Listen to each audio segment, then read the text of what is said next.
Disney is gambling everything on gambling at the same time that the NBA is under untold scrutiny from the FBI and other sports leagues might be freaking out.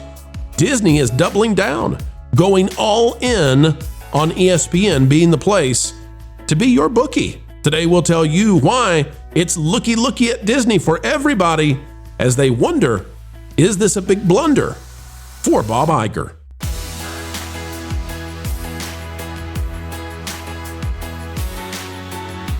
Hello, folks, and welcome back.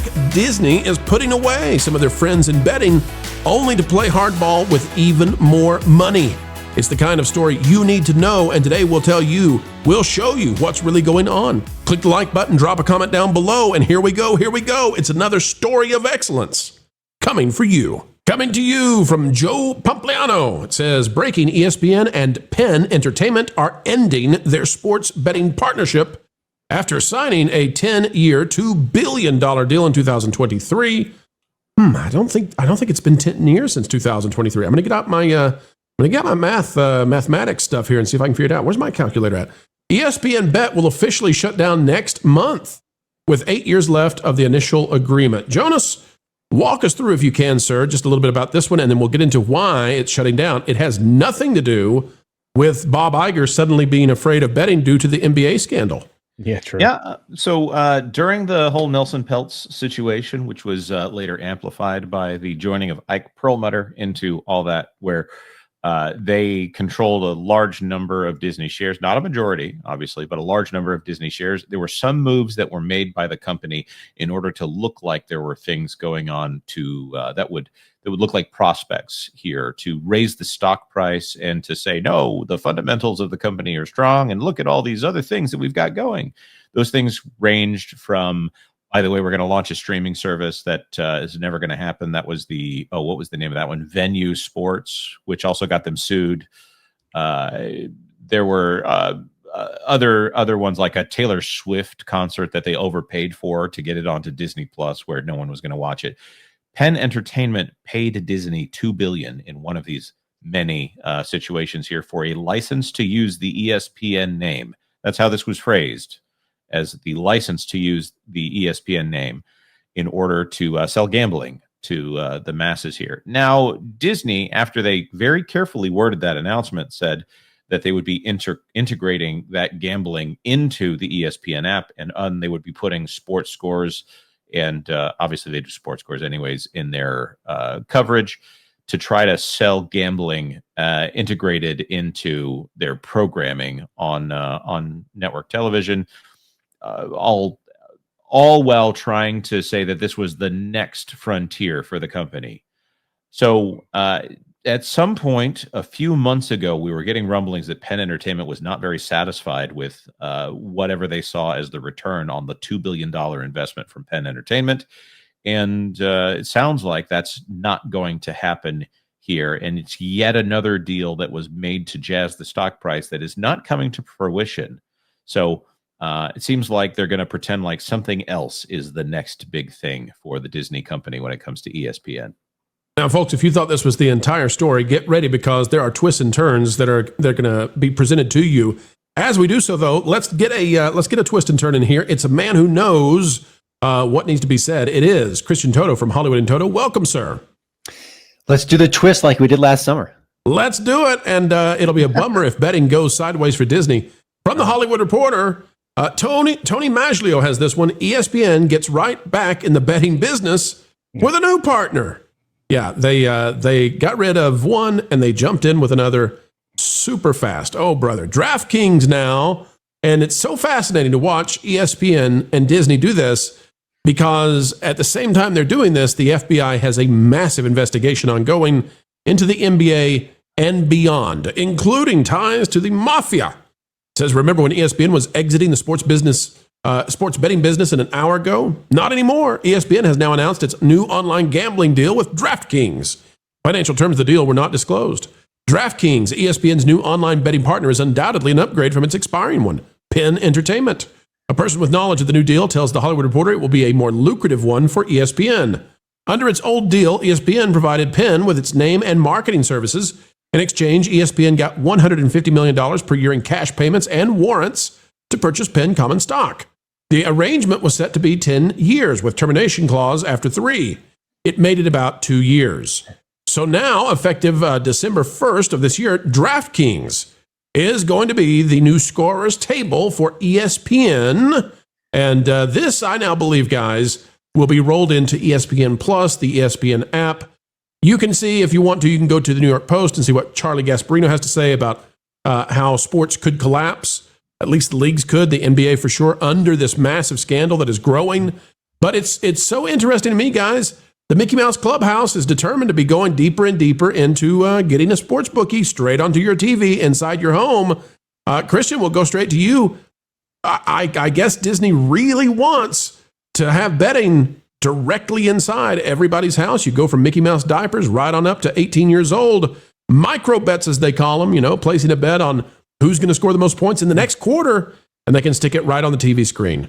How much is involved here? I mean, this is exactly what a family-friendly franchise should be doing, right? Sending people into bankruptcy. I think you're all missing the whole bigger picture here, is that the synergy is so obvious. You've got a shared universe with Martin Scorsese's mafia movies. So it's really kind of a big picture. They're really trying to expand what's going on here.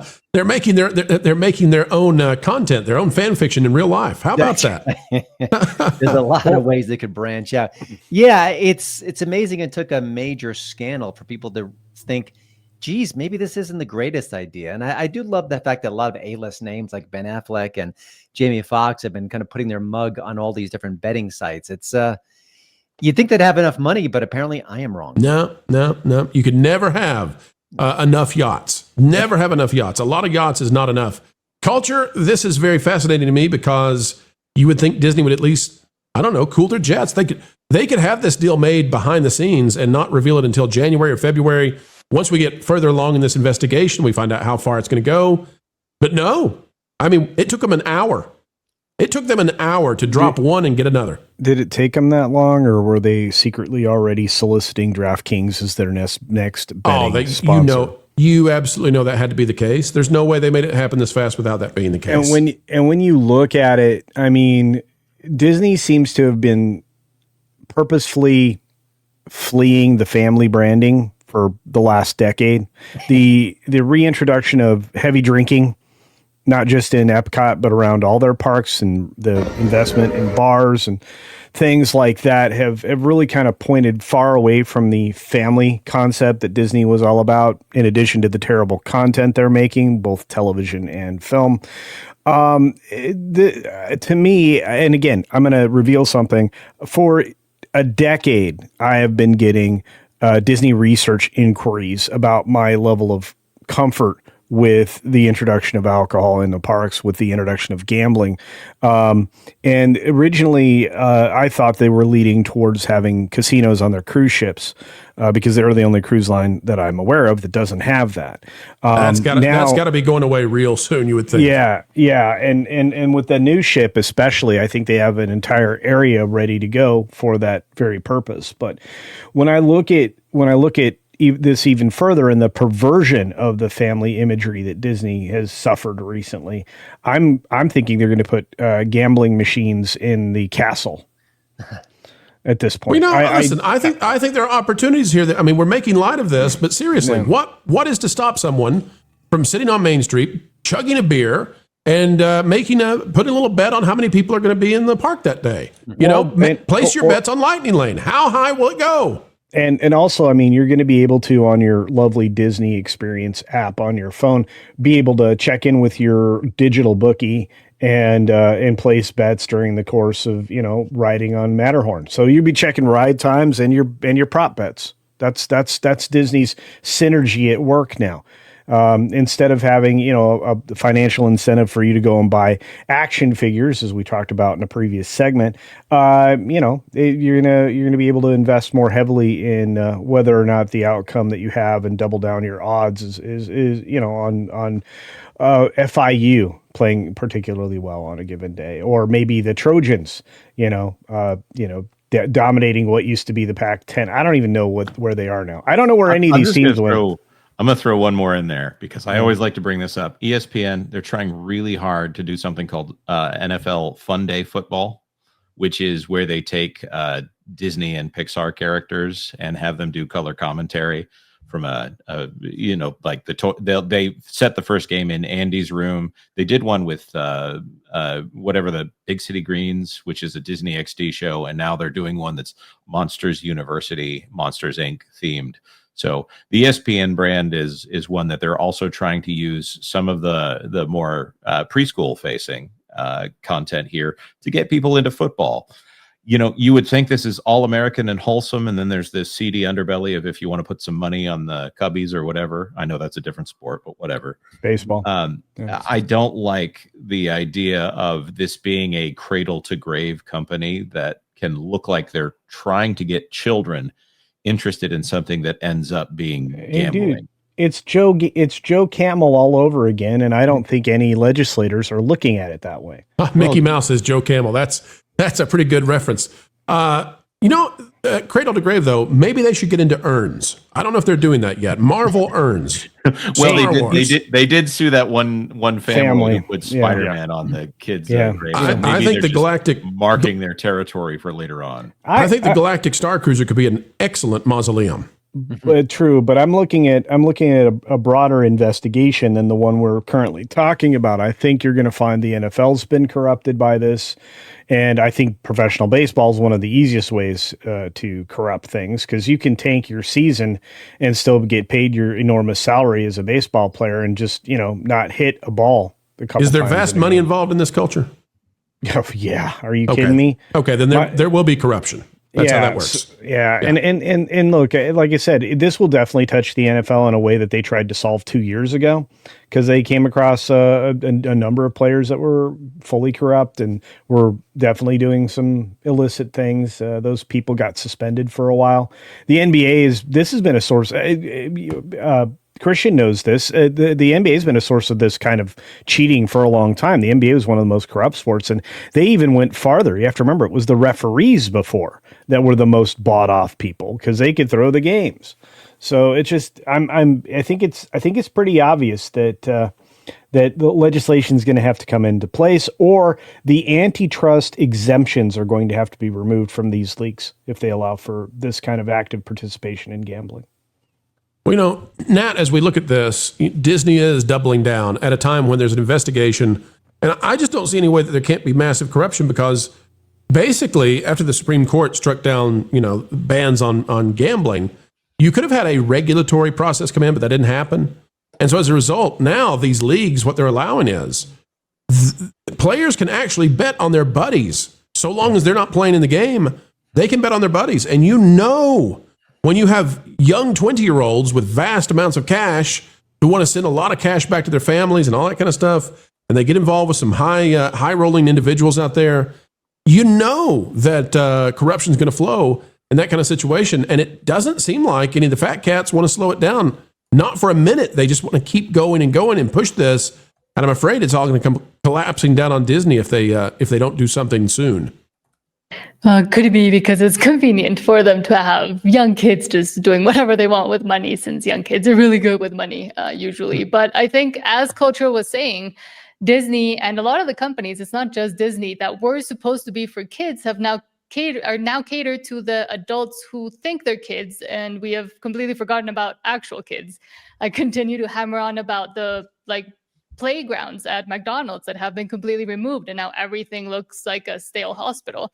And every single thing that used to be for kids is now being turned into something for adults, and now they're Las Vegas-ifying not just Disney or the properties, but I feel like everything, by making adults into children and children non-existent, essentially. And we do have a population collapse that's here, essentially. So we don't want to focus on that, and we just want to continue to cater to adults. And I think it's a disservice to humanity. Nat, that's a phenomenal point. People may have wondered, why are we playing, these clips of Disney World at the same time we're talking about ESPN and betting? And the reason is I want to point out what you're saying. This is a family company founded by Walt Disney, who was all about the family. He had very strict guidelines for his own life and what he wanted to put into the world. And Bob Iger has come in and just turned this thing upside down. And, I'm sure this will grow the money. I have no doubt about it. It's growing at a brand identity crisis. Go ahead, I want to Christian. mention that this is actually expanding in a way. I mean, in recent years, you've had the Muppets, but we got like an adult Muppet story, which was not very successful. And also, we're seeing all these institutional characters who are now, I guess, copyright free, like Popeye and Mickey Mouse, and they're turning them into hard R-rated horror movies. I mean, it's just, I don't know. These aren't isolated moments, I don't think. It's bizarre. Right. The line is being blurred between adults and kids. Go ahead, Jonas. No, you just think about all the things that in the 90s they were like, I'm going to do a dark and edgy version of XYZ. And those ended up being like, okay, great. That's fine. But at some point that became, we've seen that note played over and over again to the point where it's like, okay, but yes, kids also need something that is for kids. So right now, my youngest is very excited about Spidey and his amazing friends, which so she was, I'm also going to point out, very excited when she went to Universal Studios Islands of Adventure and got to meet Spider-Man and Green Goblin. So sorry about that, Disney.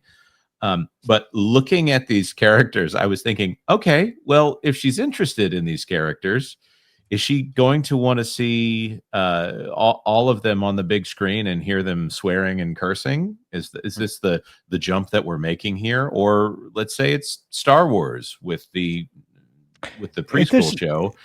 Are they going to look at the next thing over on Disney Plus and see that the Acolyte is there and be like, oh yeah, let's watch this show about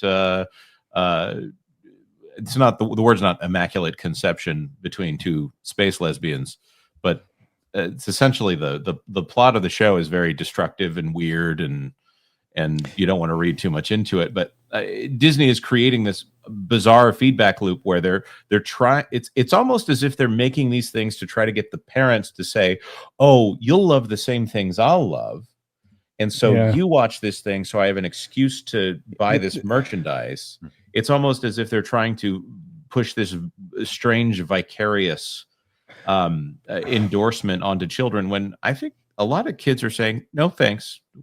I'd rather go watch Cocomelon. Bluey. Well, it's just not very interesting, right? These are very adult concepts that they're trying to peddle on children, and they've reduced their investment in the future in a way that I don't think I've ever seen any other entertainment company do. Disney is doubling down on the dinks, and that's a dunce move. Huh. That was a lot of D's. Yeah, Mo, let's get you in here on this one. Are we just perhaps being wet blankets? Are we just, are we raining on the parade of those who want to just watch the game and throw down a little $2, $3 bet, no harm, no shame?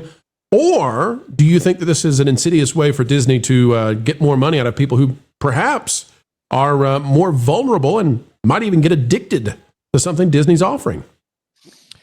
Listen, marketing matters, and the profit motive matters, but when you get into something like alcohol or, God forbid, prostitution, but more specifically gambling, there's a dark side. There's an acknowledged, deep dark side, and to pretend that doesn't exist is really inauthentic and cold.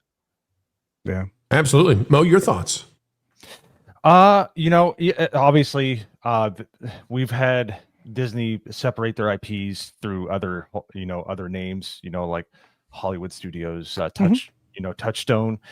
They know that it has been well established that they know how to separate IPs that might sully the Disney name and make them not a family friendly brand, because they've seen the success through that and how well that works. And the fact that they're not doing that is an indictment on their whole thought process of the entire thing, which is, yes, we are trying to we're trying to affect our younger audience. We're trying to get them, even like Cradle to the Grave. We're trying to get them the entire time. So you start out with a movie, okay, innocuous enough if it's not like overly woke. Okay, I'm into it. I like this movie, whatever. And then you start getting into video games. Okay, well, I want to get a new costume. I want to, in Fortnite, I want to get a new skin. Okay, well, now I'm 18 and now I can start dropping little, and they're called proposition bets on like games, whether it's football games, basketball games, or just let's say like people watching other people play video games. I mean, the sky's the limit, and they're because they're not separating the brands at all, and they're just rolling it into the Disney brand and doing it like proudly and loudly. I use that terminology because that's what they would use. I think that's where they're going. I think I think this is 100% an insidious move to try to lock down their audience and try to get them addicted to what they have to offer. Not so secret gambling agenda. Yes. That's very well said. Yes. Normalizing corruption has always been the plan. So, in various forms throughout time. I mean, that's how you end up with socialists and commies. Like you start to pepper people with all kinds of bad ideas and freebies and everything else that comes along, and just try to characterize it as an aspect of a social safety net. Wow, I'm reading broader than what we're talking about now, but I still think my analogy for Joe Camel is correct in this situation, to corrupt the young people, as Christian said. I think we're definitely out of the Walt era. I think it's fair to call it the Bob Iger company. And we'll see what Wall Street does when he's gone, but Wall Street loves money. And so I'm betting they'll still be betting and gambling as soon as kids turn 18. Put this baby to bed. This video is over. Turn off the lights, but not quite yet, folks, because we do ask one final thing before we say goodbye. That is, would you consider clicking the like button, share, subscribe, click it and stick it to those algorithms. It is the notification bell, and drop a comment down below. Also greatly appreciated. Anytime you would like to share this out on your favorite social media platforms, well, we would love that. And we'd also love to hear your thoughts. Folks, drop a comment down below and use that beautiful mind of yours. If you would not mind, we'd love to know what you're thinking. Also, if you would like to become a member of the channel, it's as simple as clicking the join button. It is the price of a soda per month, and you'll gain access to all kinds of new, cool, exclusive information. Folks, until the next time, we have the honor of spending time with you. Keep learning, keep growing, and as always, keep having fun. Jump into the water! Why listen to music made by people and companies who really don't like you? Check out Vacation Radio today and prepare for all new content made by the people behind the WDW Pro channel. It's the place you need for all the music. That should be fun.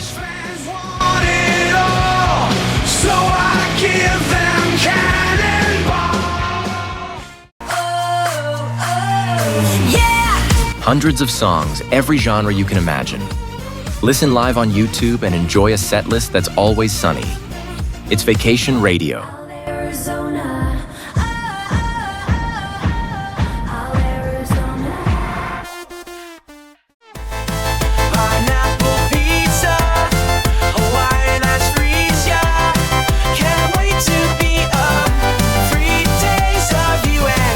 What are you waiting for? Every WDW Pro video has a link to Vacation Radio in the video description. Try it out and subscribe today.